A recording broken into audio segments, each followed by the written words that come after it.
Hey.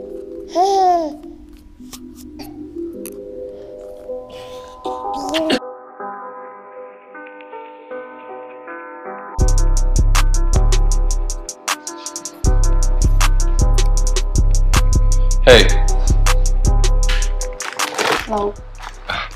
Okay. Šis būs needitotais vlogs. Es neesmu šajā brīdī šo sakot pabrīdinājis Baibu nekādā veidā, tāpēc... Kā nebūs needitots, mums jau ir klipi, kas ir... Nu, mums būs klipi, ko mēs iebāzīsim pa vidu, ja jums paliks garlaicīgi, vai mums nebūs par ko runāt, bet nu mēģinām runāt par lietām. Okay. Kā tu iet? Nevarēs pārdzirdēt. Jā, Baibu nevarēs dzirdēt, jo viņi īsti nevar runāt. Matilde tikmēr kakla spreju grib laikam ielikt, iemīcīt savā putrā. Es braukšu zemes savos kaut kādus. Tikmēr es esmu tikko atnācis mājās no darbiņa, un es šodien vadīju pirmo brīvdabas vingrošanu. Mēs esam atnākuši uz Ziedoņdārs, Gustavam šodien ir pirmais brīvdabas treniņš, ko viņš jau trenē cilvēkus.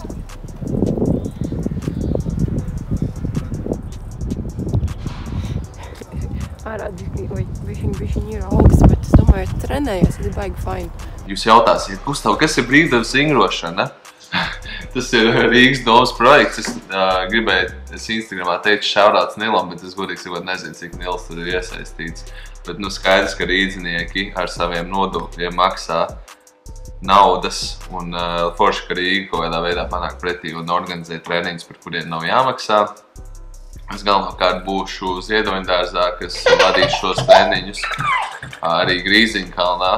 Šodien bija pirmais treniņš, kā jau es teicu, bija 7-8 cilvēki, dažādas fiziskās sagatavotības, dažādi vecumi. Ja nemaldos, mums bija kundzīte, kurai pāris 60-70 gadiem točni. Baiba gāja garā. Jā, es biju blakus, un man likās ļoti smieklīgi tā kundzīte ar somiņu vēl, nu tā kā paplikt pāri savu somiņu un turpina vingrot. Bija riktīgi komis. Izties vienkārši bija nākot garām un pievienojas tās grupas. Nu nē, viņa bija dzirdējusi par treniņiem, Delfos bija izlasījusi. Un viņa vienkārši tādā, nu, parastākā tādā jakā un tur, kas tā ir par somiņu? Parastā rokas somiņu. Rokas somiņu, es nezinu, kā kvalificējās. Viņa izstījās tā, ka viņa būtu sapacējusies centrā un iet uz tirgu, bet viņa cilvēks bija atnāks uz treniņu. Nē, viss forši ir cepuri nosiņē, vienkārši tā kā izstījās diezgan smieklīgi no malas, jo visi citi bija treniņā, kā viņi tur vingroja savā parastajā dienas valdā. Jā, un tad man bija jāizdomā alternatīvas visiem pilnībā vingrinājumiem, jo skaidrs, ka cilvēks ar pilnībā nekādu fizisko sagatavotību, nezinu, kā viņas dienā viņi izskatījās, bet nav par to mums jāspekulē, bet jā, nu, interesanti man gadījās ar pirmo treniņu, sagatavošu vienalga kādā tu esi fiziskajā sagatavotībā, ja tev interesēši tie treniņi, viņi būs daudz, pavasarī un vasarā 400 treniņu. Ne visus es vadīšu, būs daudz arī mani kolēģi, bet es galvenokārt Grīziņā un tu gan iznometu GoPro. Grīziņkalnā Ziedoņdārzā es centīšos atcerēties, aprakstā iemest linku un jūs redzēsiet datums tur tajā mājaslapā, kur tie treniņi notiks un kā un cikos. Forši! Jā. Nākamdēļ arī, jo es ceru, ka man būs beidzies foršais aizsmukums. Jā. Ko vēl? Man liekas, ka baigi foršā lieši tā ir mamām, kuras iet staigā, uzvalka treniņu, tā jau bērns tāpat ir atos un čiči. Vienkārši nāciet uz treniņiem. Tur GoPro visu laiku uzstās, kā mēs kustamies. Jā. Mazais Zigīts. Nevar kaut kur citu būt. Jā. Jā. Mazajam Zigītim arī bijusi interesanta nedēļa. Sākot ar slimošanu, gan ar vienu ČP, bet es domāju, ka mēs nedalīsimies ar to. Nē, nu, mēs varam arī dalīties. Es gribētu šitā padalīties. Jā. Visiem notiek nelaimes gadījumi, notiek arī gadījumi, kas ir vecāka neuzmanības dēļ un tā. Mums bija vakarā bija uztaisīta kannā tēja, kuras pēc tam ielēja krūzē. Viņa stāvēja uz virtuves letes pie izlietnes, kur Matilda, viņa ceļās kājās, bet viņa vēl nestaigā un viņa neko vēl nerauj no galda, viņa pat nevar aizsniegt.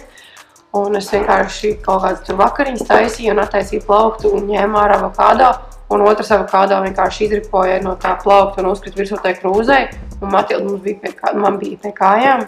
Un ar stīvu, jā, viss tā tējas krūze uzgājas Matildai virsū. Līdz ar to viņai šobrīd ir apdukuši pleciņi. Viņai ir pirmās pakāpes apdegums, nekas dzīvība vai bīstams nav. Bet tā bija pirmā reize, kad es sastupos ar braukšanu uz vienības gati.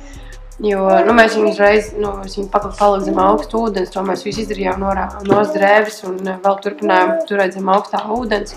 Zem 18-20 grādu ūdens. Jā. Mums atbrauc ātrā palīdzība, viņi uzlika gēliņu un teica, lai mēs atbraucam ar viņiem uz vienības gatvi, lai ķirurgs var paskatīties Matildu, jo viņiem bija uzlīts arī uz galvas, tikās pakaušana uz pleciem.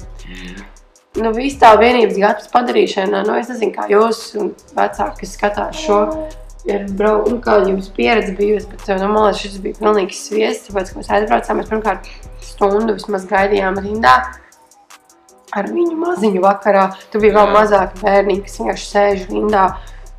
Skaidrs, ka mums nav nekas dzīvībai bīstams, bet tik un tā, bišķiņ kaut kāda operativitāte ir sagaidāma neatliekamajā palīdzībā, bet labi. Es negribu piedot to pārtraukt, bet man liekas, ka tur bija sistēma, ja tev ir dzīvība apdraudoša situācija tev uzreiz. Bet tāpat tās īstenībā viņam vajadzētu tur strādāt tik daudz cilvēkiem. Jā.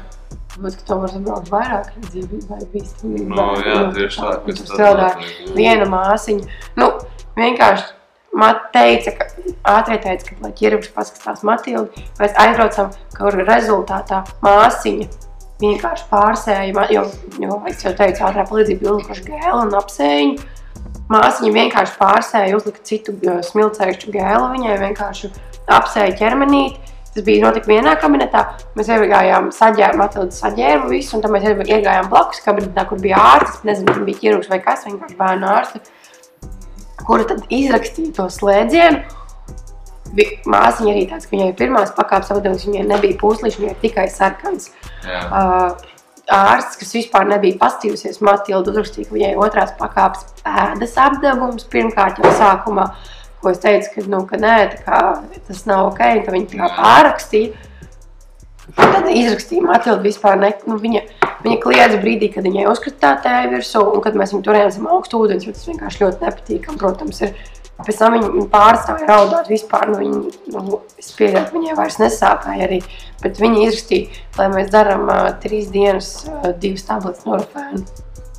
Un braucam vēlreiz uz slimnīcu piekdienā šodienā, ko mēs nedarījām, lai veiktu atkal pārsēju.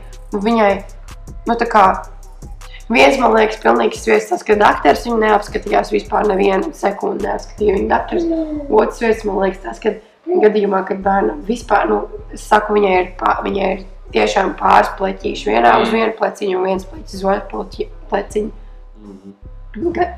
Šī gadījumā, kad bērnam pat nav nekas tik svarīgs, viņi izraksta tabletes un vēl kaut kāds atkārtotas braukšanas slimnīca. Tradicionālā medicīna. Jā, bet tas, kad tu to bērnu valkā pa tām slimnīcām, kur tu vari tādu maziņu vienkārši vēl dabūt kaut kādus zarāzus pārsāku viņam papildus. Tā kā man tā sistēma bišķiņ likās tāds marazms, bet tā viņai viss ir kārtībā, viņai nav sāpējis kopš tā vakara vispār. Viņa vispār cīnītās, viņa vispār nekādas pazīmes par tādu. Pat ja viņai kaut kāds diskomforts ir, viņa nesūdzās. Viņa raudāt, ja viņai sāp. Jā, tieši tā. Baigais cīnītājs. Bet tas brīdis, kad tas noteikti ir briesmīgs. Visi vecāki zinās to. Vienkārši šī gadījumā tas bija vispār ārpus mūsu kaut kādas tas nav pilnīgs. Tas bija pilnīgs nelaimes gadījums. Mēs tur vispār neko nevarējām tā ietekmēt. Jā, tur vienkārši, labi, tu vari būt tur super kaut kāds uzmanīgs un neļaut viņai iet pie tās virtuves virsmas, bet... Tāpat nav, protams, vienmēr. Kas, tā kā nedrīkst, kas viņai ķiveri likt virsū, tas jau pat ķiveri nebūtu pasargājis. Tā kā nav iespējams pasargāt tos bērns no kaut kādām tādām lietām, un tas ir diezgan tāda bailīga apziņa. Nav ko baidīties, vienkārši jādzīvo un tā, bet Nē, ir jādomā uz laiku soļi kaut kādus priekš, bet šī gadījumā mēs nevarējām izdomāt to, kad izripos avokādo un uzpatīs kaut kam virsū. Tu vari, protams, nosargāt to, ka tu neturēsi tēti uz to galda virsmai, kad bērns sāc staigāt un ķer ķeksē visu no galda, nozīmē. Bet, nu jā, viņi šajā situācijā vispār pat nebija neko ķeksējusi un neko izturējusi. Bet viss kārtībā un tāda bija mūsu situācija šonedēļ. Tad Baibiņai arī, kā jūs dzirdat, viņai droši vien, ka tagad vajag iešpricēt kaklā kaut ko pēc tik ilgas runāšanas ar jums, bet nu, neko, nu, Baibiņa arī cīnās un Matildēns cīnās un tētis ir darbos un cenšās mājās būt arī un palīdzēja nedēļas sākumā, tagad man bijuši pāris dienas ar darbiem. Bet nu neko, viss kaut kas mums ir priekšā, ar visu kaut ko mēs tiekam galā, kā jau visiem, man liekas, dzīvē vienmēr nekad nav garlaicīgi. Es nezinu, par ko mēs vēl varam parunāt. Var jau būt, kad arī atstājam šo video pie šī un mums bija ko stāstīt. Es ceru, ka jums bija interesanti. Ja jums patīk šādi needitoti vlogi un tādas, tā teikt, atklātas sarunas, tad atstājiet laiku šim video. Tādā veidā mēs zināsim, ka jums patīk un kad ir vērts taisīt arī turpmāk kaut ko tādu. Un, ja jūs neesat nospieduši subscribe, tad jūs zināt, ko darīt tagad. Painteresēties par brīvdabas treniņiem vēlreiz ielikšu aprakstā, jāatcerēšos, tas nevienmēr notiek. Un paldies, ka esi ar mums un varbūt tev vēl kaut kas. Un nāc trenēties. Dienas jautājums. Dodot tev saviem Matildai. Cik jūs reizes dzīvē esat izšķēdījuši savu telefonu ekrānu? Jā, ļoti labs dienas jau. Paldies, jauku dienu. Matilda.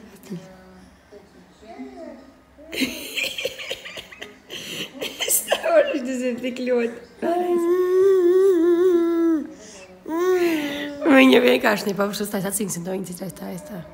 Un kā es tikko redzēju, tik mīļi. Es mīļi?